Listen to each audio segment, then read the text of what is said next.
2차 북미 정상회담 일정이 발표된 다음 날 폼페이오 국무장관이 북한의 전향적인 조치를 압박하고 나섰습니다. 이번 회담은 진짜 기회라며 김정은 위원장이 비핵화 약속을 지킬 것으로 기대한다고 말했습니다. 2차 북미 정상회담을 앞두고 비건미 특별대표와 김혁철 전 대사가 평양에서 이틀째 실무 협상을 이어갑니다. 영변 우라늄 농축시설 비핵화와 평양 연락사무소 설치 등 상응 조치를 놓고 신경전이 팽팽할 것으로 보입니다.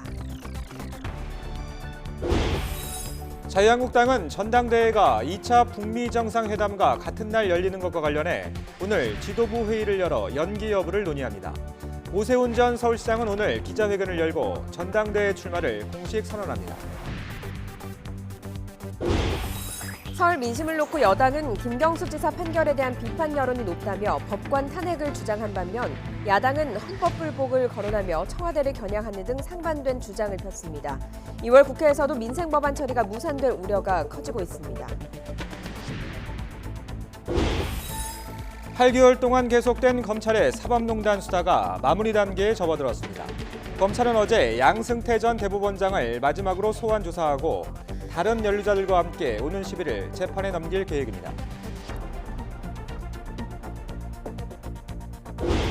오늘 아침 전국 곳곳에 비나 눈이 오고 있습니다. 눈비가 그친 뒤에는 찬바람이 강하게 불며 추워지겠고 내일 아침에는 서울 기온이 영하 10도까지 떨어지는 등 한파가 찾아오겠습니다.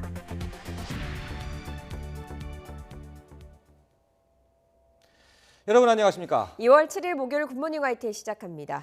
오는 27일과 28일 베트남에서 2차 북미 정상회담이 열립니다.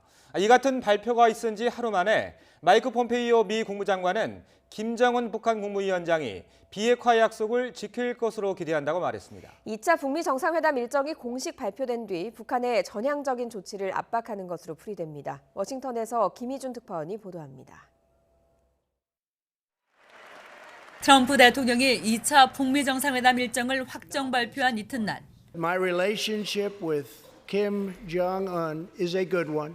Chairman Kim and I will meet again on February 27th and 28th in Vietnam. 폼페이오 미 국무장관은 이번 회담이 세계를 위한 진짜 기회라고 의미를 부여했습니다. 그러면서 김정은 위원장이 북한을 비핵화하겠다는 약속을 지킬 것으로 매우 기대한다고 말했습니다. 김 위원장이 북한의 진로 변화와 경제 발전 필요성을 직접 언급했다며 비핵화 의지에 힘을 실어줬습니다. 그런 만큼 북한의 비핵화 가능성을 믿는다면서 미 조야의 회의론을 거듭 일축했습니다. 또 북한이 비핵화를 이행하면 밝은 미래를 위한 약속을 지키겠다고 강조했습니다. 반드시 상응 조치가 따를 것임을 재확인한 겁니다. 폼페이오 장관은 비핵화가 북한 주민에게도 미국민의 안전에도 최상의 이익이 된다며 베트남 정상회담에서 이를 진전시킬 것이라고 덧붙였습니다. 북미 실무 접촉을 위한 비건 대북정책 특별대표의 방북에 대해서는 2차 정상회담의 기초공사를 위한 팀이 평양에 파견된 것이라고 설명했습니다. 워싱턴에서 YTN 김희준입니다. 북미 정상회담 시기와 장소가 확정되면서 무엇보다 공동 선언문에 담길 내용에 큰 관심이 쏠리고 있습니다. 1차 북미 정상회담과는 달리 실질적인 북한의 비핵화 방안과 미국의 상응 조치가 담길 가능성이 높기 때문입니다. 김문경 기자가 보도합니다.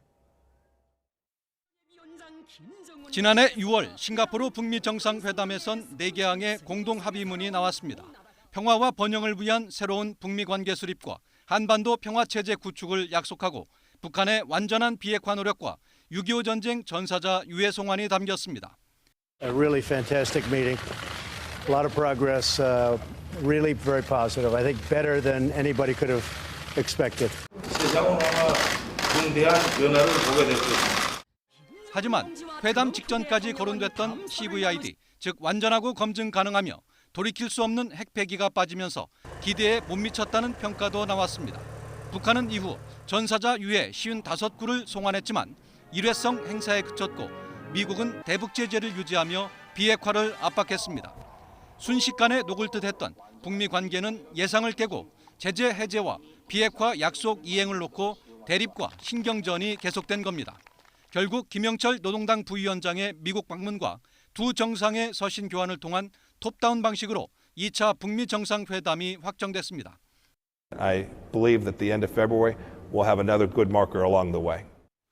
2차 북미 정상회담의 주요 의제는 북한의 실질적인 비핵화와 대북 제재 해제 수위, 평화 체제 방안 등이 예상됩니다.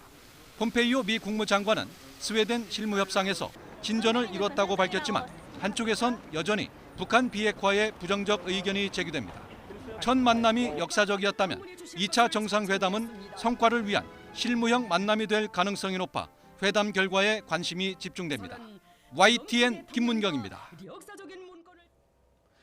오늘 평양에서는 비건미 대북정책 특별대표와 김혁철 전 스페인 대사가 이틀째 실무협상을 이어갑니다. 북한의 고농촌 우라늄 시설 폐기 공식화와 평양 연락사무소 개설 문제 등을 합의문에 담기 위해서 팽팽한 신경전을 펼치고 있는 것으로 전해졌습니다. 강정규 기자입니다.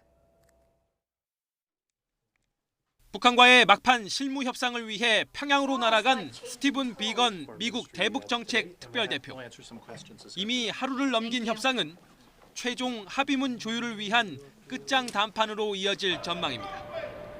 안방에서 원정팀을 맞이한 건 북한 외교당국이 전략통으로 키워온 김혁철 전 스페인 주재 북한 대사. 지난해 6.12 싱가포르 1차 회담을 계기로 등판했던 성김 최선희 라인에서 북미 모두 선수 교체를 이루었습니다. 북미 양측의 진검승부가 펼쳐지는 대목은 영변 핵시설 폐기와 같은 북한의 실질적인 비핵화 조치입니다. 그러나 지난 2007년 13 합의에 따라 영변의 플루토늄 생산시설 3곳에 대한 불능화가 이미 진행된 적이 있기 때문에 이번엔 그보다 한 발 더 나아간 조치를 이끌어내야 하는 게 미국 협상팀의 임무입니다. 그동안 북한이 공식적으로 인정한 적 없는 고농축 우라늄 시설에 대한 동결과 불능화, 폐기로 이어지는 비핵화 과정을 이번 합의문에 담을 수 있느냐가 최대 쟁점으로 꼽힙니다. 이미 플루토늄 시설 3개를 불능화까지 갔었거든요. 그거보다는 범위가 더 넓어야 되니까 우라늄이 포함되는 사항이 시작점이 되는 것이고. 북측 협상팀은 이에 상응하는 조치로 평양 연락사무소나 한반도 평화체제 전환을 위한 합의체 설치 등을 받아내야 합니다. 이 밖에 김정은 위원장이 신년사에서 언급한 미군 전략무기의 한반도 반입 중단과 개성공단, 금강산 관광 재개 등의 대북 제재 완화 문제도 협상 테이블에 오를 것으로 보입니다. YTN 강정규입니다. 청와대는 2차 정상회담을 통해 북미 양국이 구체적이고 실질적인 진전을 이루길 기대한다고 밝혔습니다. 문재인 대통령의 베트남 방문에 대해선 가능성이 크지 않다고 전망했습니다. 신호 기자입니다. 트럼프 미국 대통령이 제2차 북미 정상회담의 일정을 발표하고 평양에서는 북미 간 실무 접촉이 진행되는 가운데 청와대도 기대감을 표현했습니다. 설 연휴 마지막 날 현안 점검 회의를 마치고 대변인이 핵심만 담은 짧은 성명을 발표했습니다. 두 정상은 이미 싱가포르에서 70년 적대의 역사를 씻어내는 첫 발을 뗀 바 있습니다. 이제 베트남에서는 보다 구체적이고 실질적인 진전의 발걸음을 내딛어주기 바랍니다. 앞서 문재인 대통령도 2차 북미 정상회담의 목표는 1차 회담에 대한 반성에 입각한 보다 분명한 합의가 돼야 한다는 점을 강조했습니다. 그러기 위해서는 북한이 실질적인 비핵화 조치에 과감하게 나설 것을 촉구했고 미국은 북한의 비핵화를 촉진하는 상응 조치를 강구해야 한다며 양쪽 모두의 양보를 요구했습니다.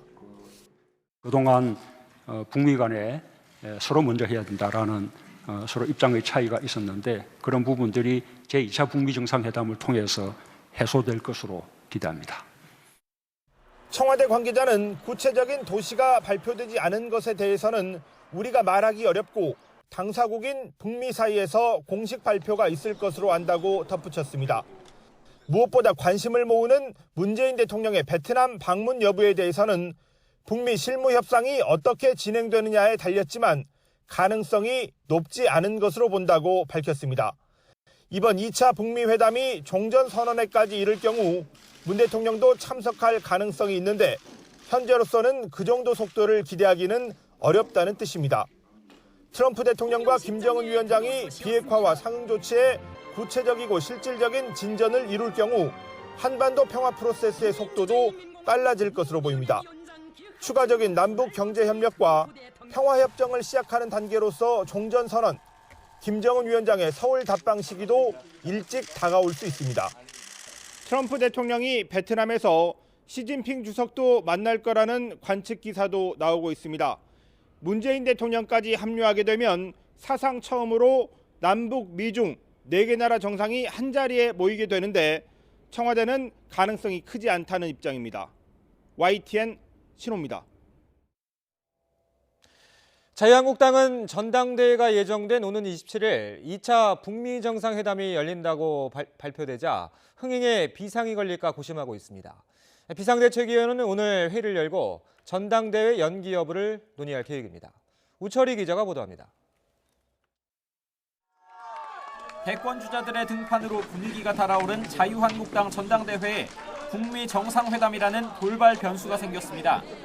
지난해 지방선거 전날에 개최돼 선거 참패의 한 요인이 된 상황에서 오는 27일로 예정된 전당대회가 또 북미 회담과 정확히 겹친 겁니다. 선거 규칙을 정하는 당 선거관리위원회는 고심하는 기색이 역력합니다. 선관위원장인 박관용 전 국회의장은 YTN과의 통화에서 북미 회담으로 인해 국민적 관심이 뒤로 밀려서는 안 된다며 전당대회 날짜를 어떻게 하는 게 좋은지 선관위원들과 만나 협의해보겠다고 밝혔습니다. 후보들은 이해득실 계산 속에 의견이 갈리고 있습니다. 황교안 전 국무총리는 날짜에 크게 개의치 않겠다는 입장인 반면에 나는 선수거든요, 일종의. 그 방향과 같이 가면 되는 거 아닐까요? 오세훈 전 서울시장과 홍준표 전 대표는 당의 중요한 행사가 외부 요인에 영향을 받아서는 안 된다며 연기를 요구하고 나섰습니다. 하지만 전당대회 날짜를 바꾸려면 후보자 등록과 토론 같은 세부 일정은 물론 장소 선정 등의 실무적인 조정도 필수적이어서 지도부는 난색을 표하고 있습니다. 김병준 비상대책위원장 측은 선관위와 후보들의 입장을 들어보겠지만 제1야당의 일정이 외부 요인에 흔들릴 이유가 없다며 날짜 변경에 부정적인 견해를 밝혔습니다. 나경원 원내대표 역시 일정 변경 요구에 선을 그었습니다. 후보 간의 유불리도 있고 또 실질적으로 우리가 이 당의 행사이기 때문에 당의 행사는 정해진 수순대로 가는 것이 맞다고 생각합니다. 전당대회 규칙을 놓고도 여전히 진통이 계속되고 있습니다. 당권 도전에 나선 현역 국회의원들은 당 선관위와 지도부가 전당대회의 규칙을 멋대로 결정하고 있다고 강력 반발하면서 토론회를 늘리라고 요구했습니다. 북미 회담이라는 초대형 변수에 내부 파열음까지 계속되면서 모처럼 맞은 지지율 상승세를 이어가려던 한국당의 고심도 깊어지고 있습니다. YTN 우철입니다. 설 연휴를 마치고 본격적인 2월 국회 일정에 들어가야 할 정치권은 여전히 냉랭한 분위기입니다. 다음 주엔 국회의장과 여야 대표들의 미국 방문까지 잡혀 있어서 산적한 현안 처리가 2월을 넘길 가능성도 제기됩니다. 김영수 기자의 보도입니다. 설 연휴 마지막 날 열린 더불어민주당의 기자간담회.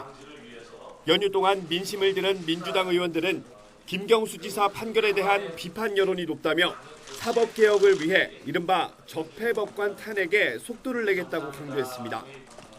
특히 일부 야당 의원들이 이번 판결을 악용해 이른바 대선 불복 주장을 펴고 있다며 거듭 비판했습니다. 대선 불복을 들고 나오는 자유한국당 또 일부 바른미래당의 일부 정치인 이런 사람들에 대한 이 분노 이런 것들이 함께 있었다 이런 말씀을 드리고 싶습니다. 한국당은 외환위기 때보다 경제가 어렵다는 게 설 민심이라며 대통령의 임기가 언제까지냐는 말까지 나온다고 날선 비판을 쏟아냈습니다. 이어 김 지사 구하기에 집중하는 민주당의 모습이 문 대통령을 구하려는 것처럼 보인다며 다시 청와대를 겨냥했습니다. 재판 불복을 넘어선 헌법 불복적인 이런 행위를 중단해 줄 것을 다시 한번 촉구합니다. 청와대에게 다시 한번 촉구합니다. 침묵으로 의혹을 덮을 수 없습니다. 2월 국회에는 유치원 3법을 포함해 미세먼지 대책과 선거제도 개혁까지 현안이 산적해 있지만 양당의 갈등은 깊어져만 가고 있습니다.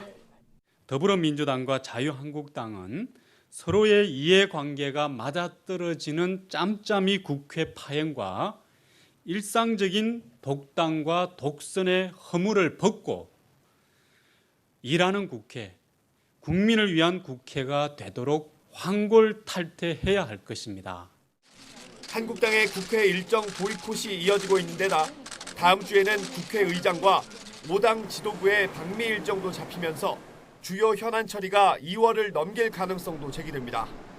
여야의 신경전 속에 민생 법안 논의와 정치 개혁에 제동이 걸리고 있다는 우려가 커지고 있습니다. YTN 김영수입니다. 연휴 뒤 첫 출근길인 오늘 내륙 곳곳에 비나 눈이 내리고 있습니다. 낮 동안에는 찬바람이 무척 강해진다고 하는데요. 출근길 날씨 알아보겠습니다. 박현식 캐스터. 네, 광화문에 나와 있습니다. 자, 서울에는 진눈깨비가 내리고 있다고요? 네, 밤사이 서울에는 촉촉히 비가 내렸는데요. 지금은 진눈깨비가 내리고 있습니다. 연휴 뒤 첫 출근길 도로가 무척 미끄러우니까요. 교통안전에 각별히 주의하시기 바랍니다. 또 오늘 낮 동안에는 찬바람이 무척 강해지면서 몸으로 느껴지는 추위가 심하겠습니다. 평소보다 옷차림 따뜻하게 입고 나오시기 바랍니다. 현재 서울을 포함한 중북부와 전남 남해안 지역에 비나 눈이 내리고 있습니다. 많은 눈이 내리고 있는 강원 영동 지역에는 대설주의보도 발효 중인데요. 오늘 오전까지 강원 영동 북부에는 많은 곳은 10cm 이상의 눈이 내려 쌓이겠고요. 강원 산간과 강원 북부 해안에는 2에서 7cm, 그 밖에 내륙 지역에는 1cm 안팎의 눈이 오겠습니다. 경기 동부와 강원 영서, 충북 북부와 전남에도 5mm 미만의 비가 조금 오겠습니다. 낮부터 하늘이 점차 개겠지만 찬바람이 불면서 무척 춥겠습니다.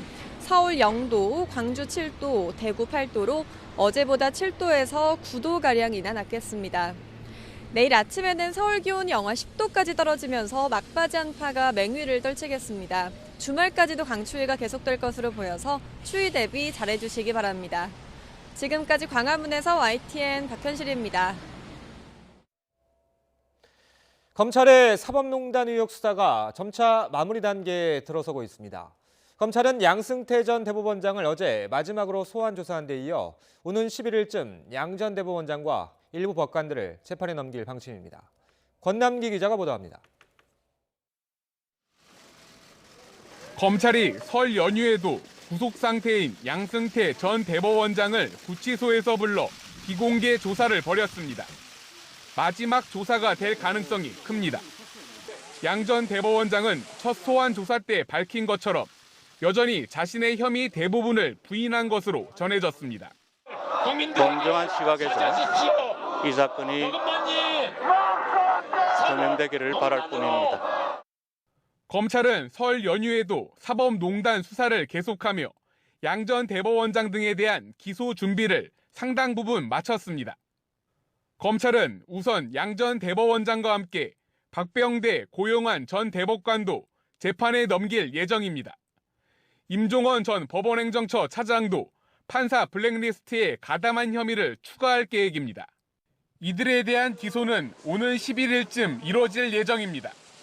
검찰은 다음 단계로 가능한 이번 달 안에 의혹에 연루된 또 다른 전현직 판사들을 재판에 넘길 방침입니다. 차한성, 이인복 전 대법관과 이민걸 전 법원행정처 기획조정실장, 이규진 전 대법원 양형위원회 상임위원 등이 기소 대상으로 꼽힙니다. 이후엔 재판 거래와 청탁 의혹 등으로 이름이 오른 박근혜 청와대 인사들과 전현직 국회의원들의 기소 여부가 결정됩니다.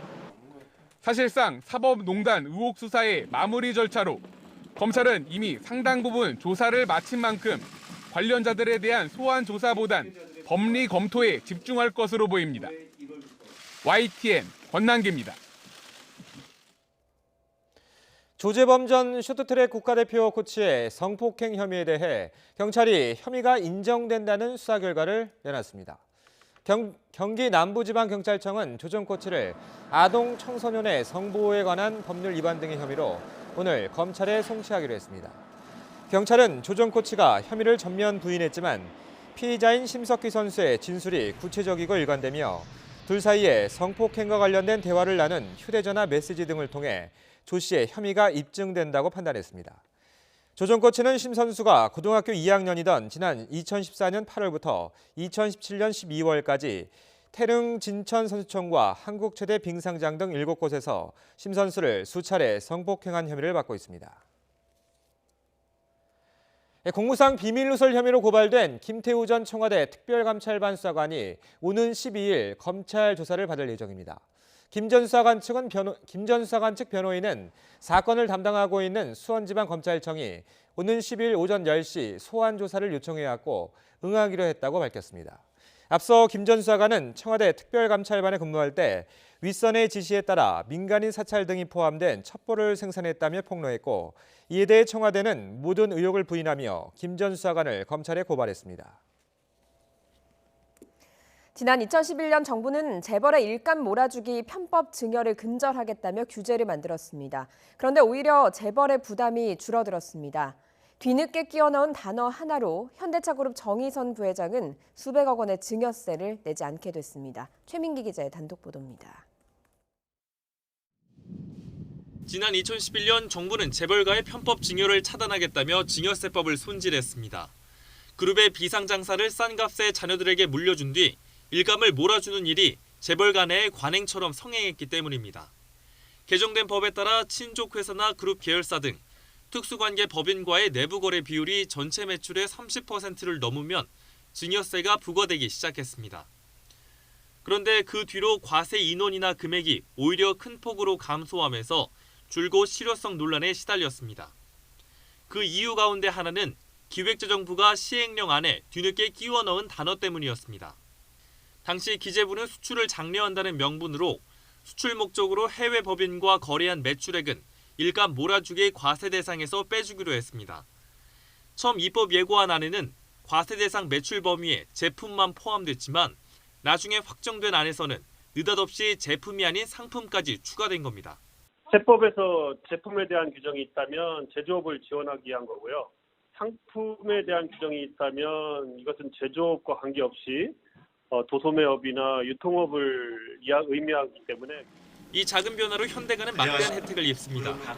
정의선 현대차 부회장 경영권 승계의 핵심 계열사인 현대글로비스는 내부 거래 비율이 한때 80%도 넘는 수준이었습니다.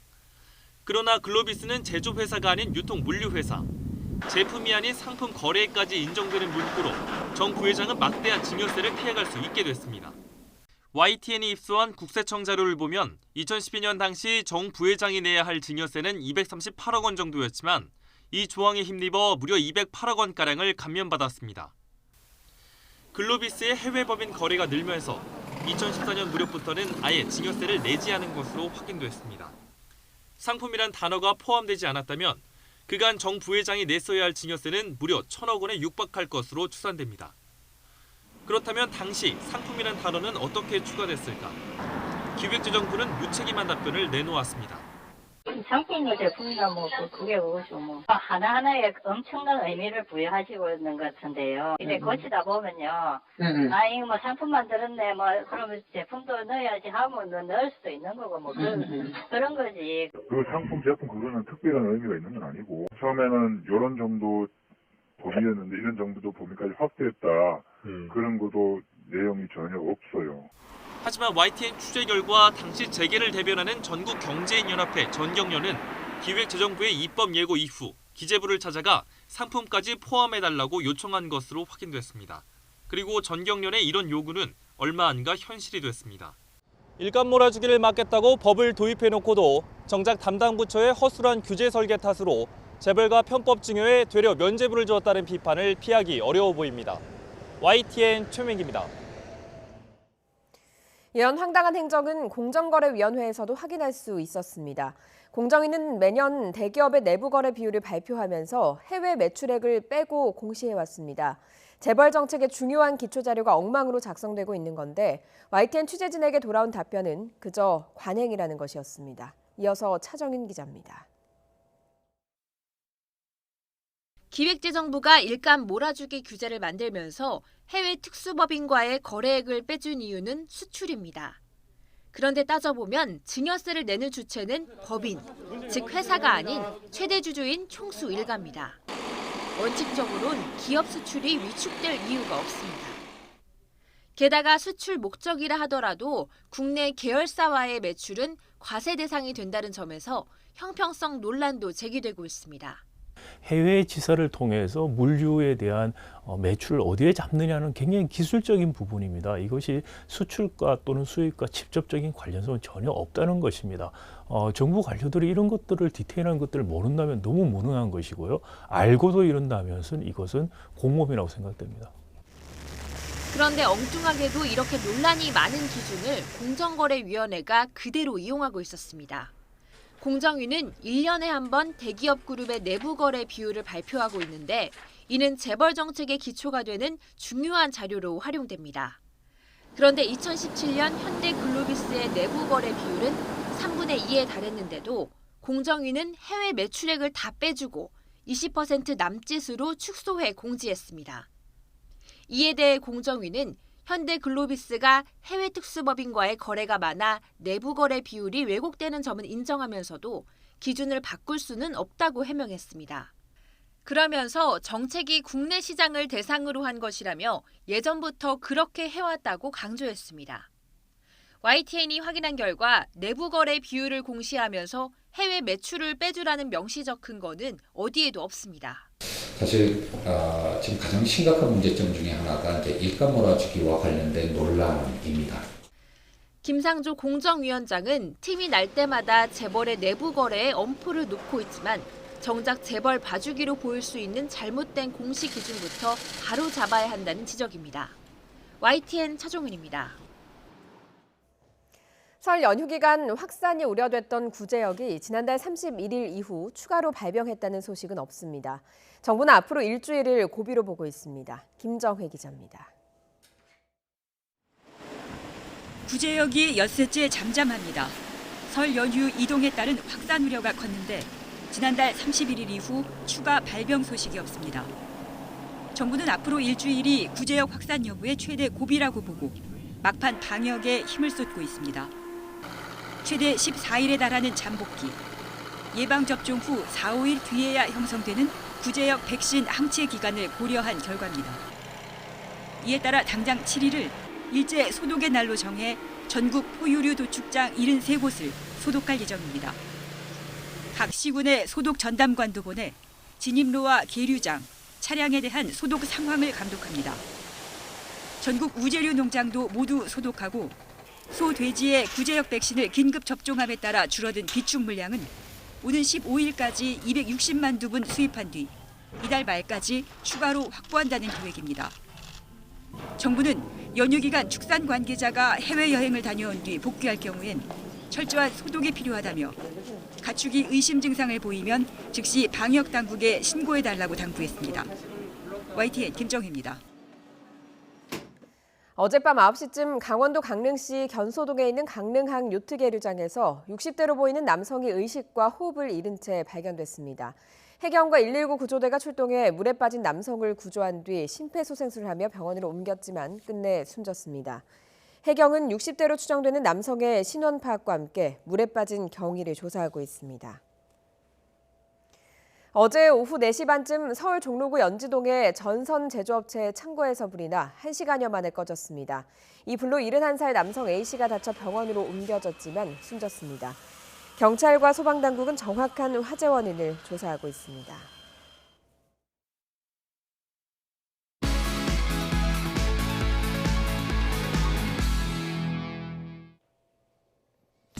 오늘 아침 주요 뉴스입니다. 2차 북미 정상회담 일정이 발표된 다음 날 폼페이오 국무장관이 북한의 전향적인 조치를 압박하고 나섰습니다.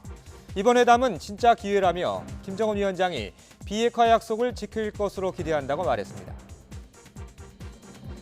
2차 북미 회담을 앞두고 비건미 특별대표와 김혁철 전 대사가 평양에서 이틀째 실무 협상을 이어갑니다. 영변 우라늄 농축시설 비핵화와 평양 연락사무소 설치 등 상응 조치를 놓고 팽팽한 신경전이 펼쳐질 것으로 보입니다. 자유한국당은 전당대회가 2차 북미 정상회담과 같은 날 열리는 것과 관련해 오늘 지도부 회의를 열어 연기 여부를 논의합니다.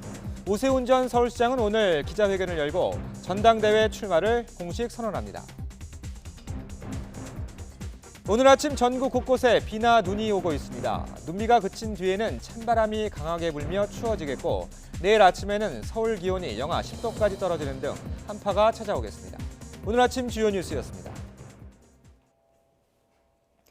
꼭 100년 전인 2월 8일 일본의 심장부 도쿄에선 한국인 유학생들의 독립선언이 울려 퍼졌습니다. 일제강점기 3.1운동의 도화선이 됐던 28 독립선언입니다. 그 역사의 현장을 황보연 특파원이 따라가 봤습니다. 1919년 2월 8일 큰 눈이 내린 그날 일본의 심장부 도쿄 한복판에서 대한독립을 외치는 함성이 울려 퍼졌습니다. 최팔룡, 백관수 등 당시 유학생 600여 명이 조선 YMCA 회관에서 거사를 벌인 겁니다. 근데 조선 군내에서는 뭐 볼 수 없는 거, 국제 전세 그런 거 도쿄에 있는 학생들을 많이 볼 수 있었기 때문에 먼저 여기서 운동이 시작됐던 거죠. 당시 기독교인들이 세운 조선 YMCA 회관은 평소 유학생들이 자주 모이는 곳인데다 종교단체여서 감시도 느슨해 큰일을 도모하기에 적격이었습니다. 이 일대가 100년 전 28 독립선언이 발표됐던 바로 그 현장입니다. 당시 이곳에 있었던 조선 YMCA 회관 건물은 1923년 관동 대지진 때 불타 이곳에서 600m 떨어진 곳으로 이전했고 지금은 1층에 세탁소가 있는 4층 건물이 들어서 있습니다. 일본의 강제병합이 우리 민족의 생존과 발전을 위협하고 동양 평화를 깨뜨린다는 점을 강조한 28 독립선언문. 독립 요구가 받아들여지지 않으면 피를 흘리는 싸움을 할 것이라는 강경한 투쟁 의지도 담겼습니다. 이 선언문은 일본 국회는 물론 외국 대사관과 신문사로도 배달됐지만 주동자들은 대부분 현장에서 일본 경찰에 체포됐습니다. 하지만 유학생들의 투쟁은 멈추지 않았습니다. 28 독립선언 직후인 12일과 24일에 각각 100명이 넘는 유학생들이 일왕 거처 바로 인근인 히비야 공원으로 뛰쳐나가 만세운동을 이어간 것입니다. 그리고 이는 결국 같은 열망을 품은 조선인들에게 큰 영향을 미치며 3.1운동의 결정적인 도화선이 됐습니다. 식민지 민중이 식민지 종주국 그 수도에서 독립선언을 했다는 것은 아마 유례가 없는 일이라고 봅니다. 서슬퍼런 도쿄 한복판에서 일제의 간담을 서늘하게 했던 28 독립선언. 독립운동사 측면에서 중요한 의미를 가지지만 역사 현장에 아직 제대로 된 편말 하나 세우지 못하고 학술적인 연구도 충분하게 이루어지지 않고 있는 점은 이 시대의 과제로 남아 있습니다. 도쿄에서 YTN 황보현입니다. 영국 공영방송 BBC와 더타임스 등 영국을 대표하는 주요 언론이 지난달 28일 별세한 일본군 위안부 피해자이자 여성 인권운동가였던 김복동 할머니의 일대기를 상세히 조명했습니다. BBC는 현지 시각 3일 김복동 한국의 위안부 제목의 부고 기사를 통해서 일본군 위안부로 연행됐던 만 14세 때부터 93세로 별세하기까지 김복동 할머니가 걸어온 삶의 궤적을 자세히 다뤘습니다.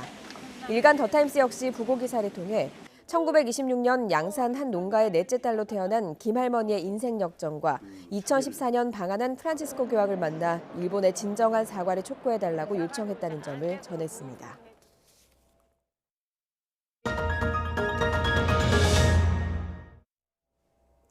일제강점기 당시 일본 금융사가 우리 국민에게 강매한 채권과 각종 보험금을 돌려달라는 소송이 우리 법원에서 진행되고 있습니다. 1심과 2심에선 지급 소멸시효가 지났다는 일본 금융사의 주장만 받아들여졌는데요. 보험에 강제로 가입할 수밖에 없었다는 생존자의 증언이 대법원에 제출돼서 법원의 판단이 뒤집힐 수 있을지 주목됩니다. 차상은 기자입니다. 일제강점기 당시 일본은행이 발행한 전시저축채권입니다. 발행 시기는 일본 연호로 쇼와 18년 12월, 우리 기준으로는 1943년으로 태평양 전쟁에서 일본의 폐색이 짙어지던 때입니다. 당시 일본은 전쟁 자금을 마련하기 위해 전시채권과 각종 보험을 우리 국민에게 팔거나 가입시켰습니다. 부산에 사는 80살 안철호 씨는 아버지가 강제로 사야만 했던 이 채권과 뜯기다시피 한 보험금을 돌려받기 위한 소송을 돌아가신 아버지를 대신해 진행하고 있습니다. 당시 일본 금융사들은 합병과 개편을 거쳐 지금은 일본의 대형 금융사이자 우정 업무 회사로 남아 있습니다. 너무 나라의 국민들의 돈을 착취해 갔으면은 죄송한 마음을 느끼고 사죄를 못할 망정 그 대가는 치러야 되지 않느냐 그겁니다. 안 씨는 채권과 보험 증서 등을 증거로 일본 측을 상대로 현재 가치만큼의 손해배상 소송을 진행했지만 1심과 2심에서는 모두 졌습니다. 채권 매입과 보험 계약 자체가 인정된다 하더라도 돈을 지급해야 할 시기, 즉 소멸시효가 완성됐다는 일본 금융사의 주장만 재판부가 받아들인 겁니다. 또 보험을 판매한 조선총독부 최신국이 현재 일본 우정이라는 증거가 없다며 1심과 2심 법원 모두 안 씨의 청구를 기각했습니다. 하지만 일제강점기 당시 보험에 강제로 가입해야만 했다는 실존 인물의 증언이 최근에 나오면서 안 씨의 주장은 힘을 얻게 됐습니다. 당시 철도회사에서 근무했던 103살 노인이 보험 가입 때 상황을 생생하게 설명하고 나선 겁니다. 안 들으면은 국가에서 가만히 있지 않고 그 자리에다가 사람을 쓰지 않아요. 막 때리든지 모가지를 자르든지. 조선 총독부의 강압적인 통치로 채권과 보험 계약이 가능했기 때문에 소멸시효는 중단된 것으로 봐야 한다고 안 씨 측은 주장했습니다.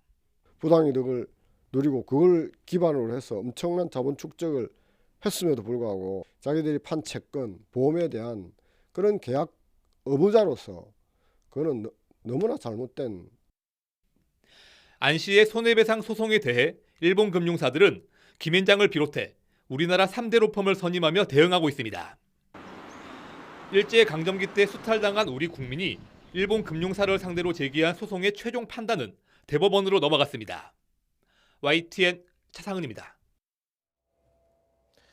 닷새 동안의 설 연휴가 끝나고 오늘부터 다시 일상이 시작됩니다. 늘 그랬듯 이번 설에도 만남의 기쁨은 짧았고 헤어짐의 아쉬움은 길었습니다. 오태인 기자입니다.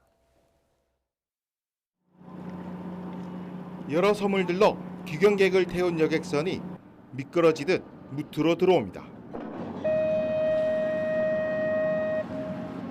귀경객들은 삶의 터전까지 갈 길이 먼 탓인지 육지에 닿기 전부터 뱃머리에 몰렸습니다.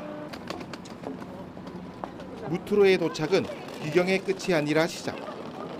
배가 육지에 닿자마자 고향을 향한 아쉬움을 뒤로하고 바쁜 걸음을 서두릅니다. 양손 가득한 꾸러미에는 멀리서 타양살이하는 자식을 향한 사랑이 듬뿍 담겼습니다. 부모의 정성을 차에 가득 담아 또다시 장거리 운전에 나섭니다. 타지로 놀러 가는 사람들도 많고 하다 보니까 전처럼 그 시골에 사람들이 많이 없더라고요. 그래도 이제 시골 갔다 오니까 할아버지 산소도 가고 하니까 되게 좋았어요. 이별 장소인 역 플랫폼. 눈에 넣어도 아프지 않을 손자의 재롱을 언제 다시 볼 수 있을까? 할아버지와 할머니는 기차가 떠날 때까지 손을 흔들며 아쉬운 마음을 달랩니다. 떠나는 사람도 남은 사람도 이별의 아픔이 큰 것은 마찬가지입니다. 고향을 떠나는 딸도 고향에 남은 어머니도 아쉬운 마음을 감출 수 없습니다. 명절 동안 너무 즐겁게 잘 보냈고 그리고 막상 지금 올라가려니까 시원섭섭한 것 같아요. 올라가면 엄마 음식이 많이 그리울 것 같아요. 보내려니까 아쉽고 이제 결혼하게 되면 또 못 올 거 아니에요. 그러니까 이제 좀 많이 챙겨주고 싶고 근데 뭐 금방 지나가네요. 연휴가. 그래서 좀 섭섭해요. 짧다면 짧고 길다면 긴 닷새간의 설 연휴. 귀경길에 오른 사람들과 고향에 남은 사람들은 저마다 아쉬움을 남기고 일상으로 돌아갔습니다. YTN 오태인입니다. 이렇게 막바지 귀경길에 오르는 사람들도 있지만 일찌감치 고향에서 올라와 일상으로 돌아갈 채비를 하는 사람들도 있었습니다. 설 연휴 마지막 날 표정, 차유정 기자가 전해드립니다. 귀경객들이 열차에서 쏟아져 내립니다. 자주 내려가기 쉽지 않은 만큼 연휴 마지막 날까지 가족과 함께 시간을 보내고 왔습니다. 친정이 가깝다 보니까 좀 시댁에서 좀 길게 지내고 오는 편이에요. 이제 음식도 도와드리고 주로 설거지를 많이 하고 그리고 아이들도 보고 왔습니다. 어머니가 바리바리 싸준 음식은 들기도 힘들 정도. 몸은 고되지만 마음만은 넉넉합니다. 세배 드리고요. 가족들하고 재밌게 보냈어요. 예. 어머님이 많이 사주시네요. 예, 잘 먹겠습니다. 고속도로를 타고 온 귀경객들은 최대 67시간이 걸려 서울에 도착했습니다. 지친 기색이 역력하지만 오랜만에 고향 방문은 재충전의 시간이었습니다. 그래도 어머니 댁 갔다 오고 뭐 명절 가족들하고 지냈기 때문에 뭐 충전하고 오는 길입니다. 닷새 연휴를 이용해 해외에 다녀온 여행객들도 속속 귀국했습니다. 연휴가 5일이라서 좀 길다고 생각했는데 막상 지내보니까 좀 너무 짧은 것 같고요. 좀 연휴가 끝나서 아쉽지만 내일부터 출근해서 일상으로 좀 돌아가야 될 것 같습니다. 포근했던 날씨 덕에 나들이 나온 시민들도 많았습니다. 연휴 기간 무료로 방문할 수 있는 고궁은 특히 인기 만점입니다. 맛있는 것도 먹고 이렇게 예쁜 궁궐도 같이 구경하고 다 같이 연휴 마지막 날을 행복하게 시간 보낼 수 있어서 굉장히 기분이 좋았습니다. 설 연휴의 끝자락. 시민들은 각자의 추억을 새기며 일상으로 돌아갈 채비를 했습니다. YTN 차유정입니다.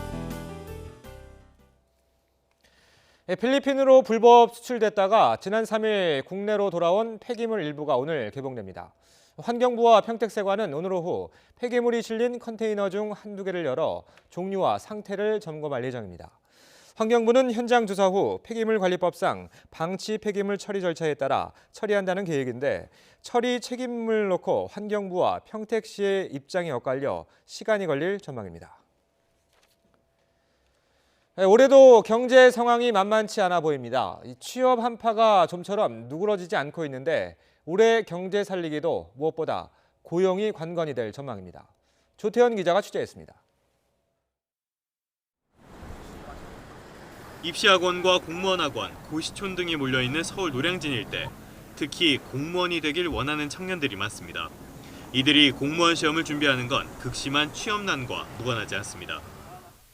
학생들이 그런 부분에 대해서 걱정이 많고 그래서 다른 분야, 특히 이런 공무원 준비를 하는 분야들로 사람들이 눈을 많이 돌리고 있는 추세인 것 같아요.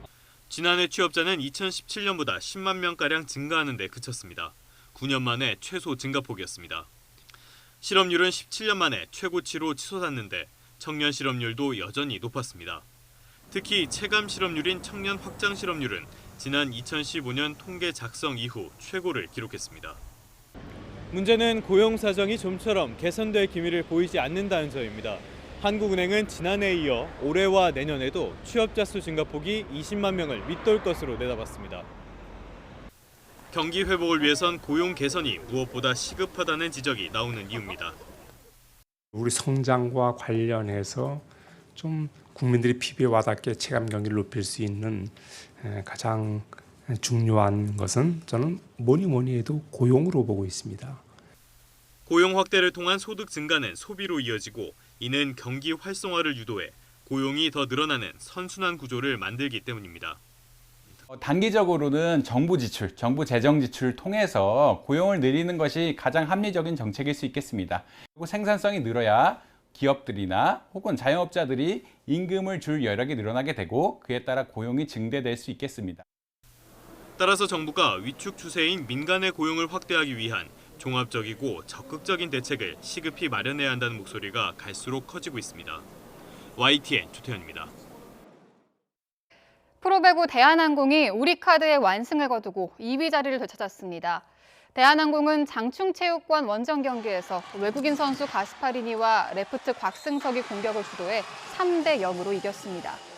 여자부 도로공사는 선두 흥국생명을 3대 0으로 제쳤습니다. 프로농구 현대모비스가 부상 복귀 이후 최고의 활약을 펼친 이대성을 앞세워 KCC를 4연패에 밀어넣고 3연승을 이어갔습니다. 현대모비스는 울산 홈 경기에서 이대성이 29점을 넣어 97대 86으로 이겼습니다. LG는 연장 접전 끝에 KT를 눌렀습니다. 민족 고유의 스포츠인 씨름이 남북한 공동으로 유네스코 인류 무형 문화유산으로 등재된 것과 맞물려서 남북 씨름 교류가 본격화합니다. 박파룡 대한씨름협회 회장은 오는 12일부터 1박 2일 일정으로 금강산을 방문해 북측과 씨름의 남북 교류 문제를 협의할 계획입니다. 오는 6월 강원도 횡성에서 열리는 단오대회 남북 공동개최도 안건에 포함됐습니다.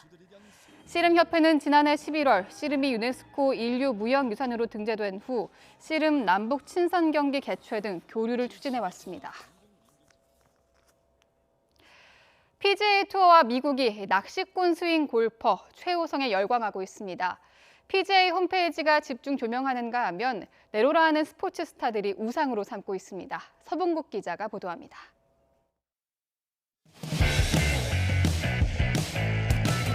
I am ready for you. Are you ready for me? 미국 땅을 처음 밟은 최호성이 PGA를 향해 인사말을 남긴 뒤 특유의 낚시꾼 스윙을 선보입니다. AT&T 페블비치 프로암 대회에 초청된 최호성은 미국 도착 이후 유명세를 톡톡히 실감하고 있습니다. 골퍼 라이언 러플스는 최호성과 함께 찍은 사진을 소셜 미디어에 올리며 아예 최호성을 우상으로 소개했고, 미 프로 풋볼 스타 에런 로저스는 한글로 골프를 치자는 문구를 올리며 러브콜을 보냈습니다. 로저스의 요청을 받아들인 대회 조직위는 최호성과 로저스, 그리고 헐리우드 배우 크리스 오도넬 등을 프로암 경기 한 팀으로 묶었습니다. 더 나아가 PGA 홈페이지 역시 낚시꾼 스윙 그 이상이라는 제목으로 최호성을 집중 조명했습니다. 어려운 환경 속에서 골프장 직원으로 출발한 뒤 20대 후반 프로 데뷔와 30대 중반 첫 우승, 그리고 중년의 나이에 거리를 더 내기 위해 우스꽝스러운 스윙으로 변신했다고 사연을 소개했습니다. 최호성은 공식 기자회견에서 내 스윙도 골프의 일부이고 내 스윙을 사랑한다며 자부심을 드러냈습니다. 자유분방한 스타일과 대기만성 스토리가 알려지면서 PGA 투어에 초청까지 받은 최호성. 엄격한 스윙과 정확한 자세를 강조하던 골프 본고장 미국에도 신선한 돌풍을 불러일으키고 있습니다. YTN 서봉국입니다.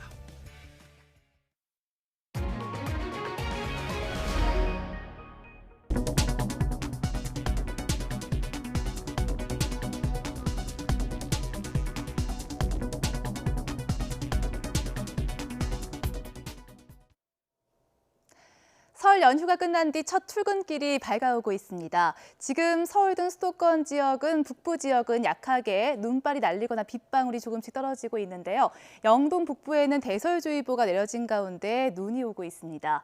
오늘 오전까지 영동 북부에 10cm 이상의 눈이 오겠고, 그 밖에 강원 지역과 경기 동부 지역, 충북 북부에는 1cm 안팎의 눈이 쌓이는 곳이 있겠습니다.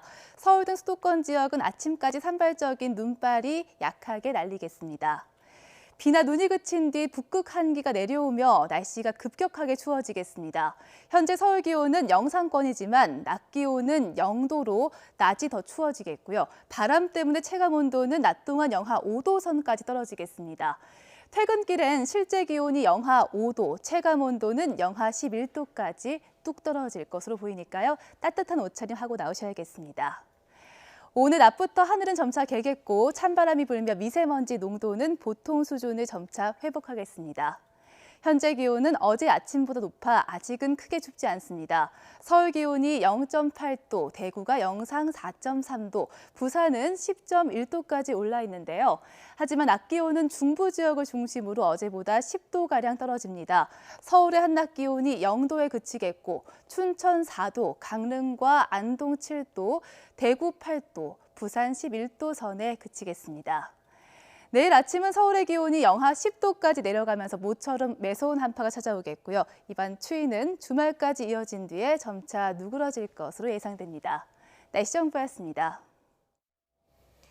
굿모닝 YTN 2부 잠시 뒤에 이어집니다.